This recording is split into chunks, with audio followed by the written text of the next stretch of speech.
பல ஆண்டுகளாக ஜி தமிழ் தொலைக்காட்சியில் ஒளிபரப்பாகி தமிழ் ரசிகர்களின் மனதில் இடம் பிடித்துள்ள நிகழ்ச்சி சரிகமபா. தற்போது அதன் சீனியர் சீசன் 5 பிரம்மாண்டமான மெகா ஆடிஷனுடன் துவங்கியுள்ளது. இந்த கட்டத்தில் கடந்த Sa Re Ga Ma Pa little champs season 4 title வின்னராக பட்டம் பெற்ற திவினேஷ் சீனியர் மேடையில் கலந்து கொண்டு தன் அசத்தும் குரலால் நடுவர்கள் மற்றும் பார்வையாளர்களை மெய்மறக்க வைத்துள்ளார்.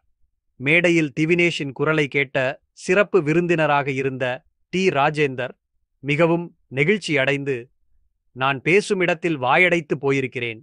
இத்திறமை மனித சக்தியால் அலோன் உருவாக முடியாது.